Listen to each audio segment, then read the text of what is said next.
तस्मै श्री गुरुभ्यो नमः। ये भगवान श्री श्याम नागराजा मंदिर है।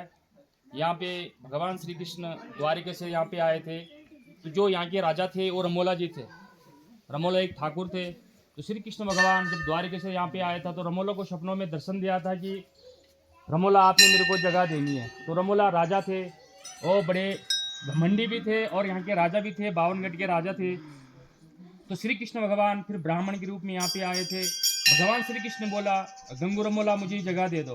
फिर रमोला ने बोला मैं किसी को जगह नहीं देता हूँ, मैं तो यहाँ का राजा हूँ।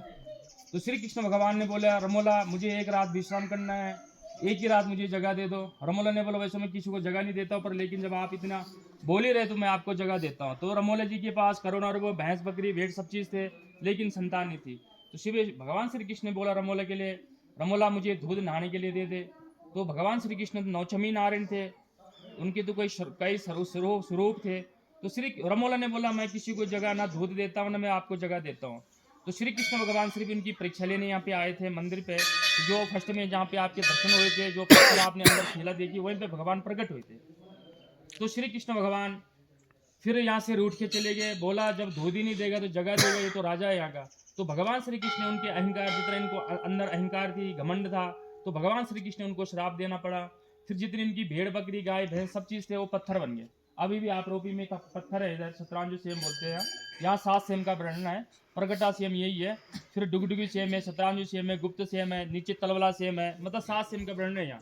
तो भगवान यहीं पे प्रकट हुए थे। तो जो आप ऊपर पेड़ देख रहे हैं, थोड़ा वहाँ के भी आप ले लो, आप खींच रहे, ये राधा कृष्ण का पेड़ है।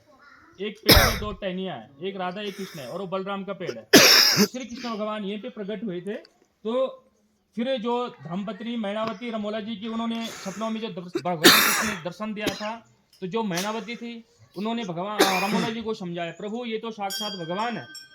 फिर आगे भगवान श्री कृष्ण जब यहाँ से रूठ के चले गए तो पीछे से रमोला ने बोला प्रभु मैं क्षमा चाहता हूँ। भगवान श्री कृष्ण ने बोला कि रमोला मैं तो तेरे एक परीक्षा लेने आया था, आपके अंदर अहंकार है, घमंड है।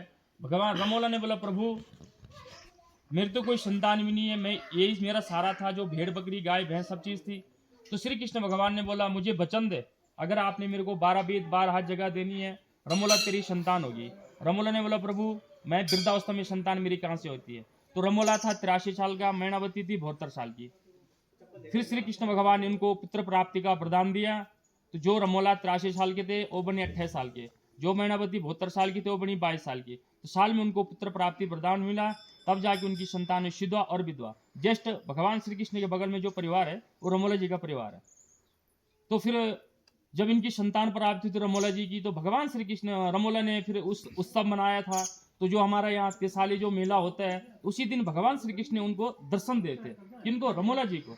तभी जो 3 साल के बाद जो मेला आता है, उसी कारण से यहाँ भगवान श्री श्याम नागराजा का मेला मनाया जाता है।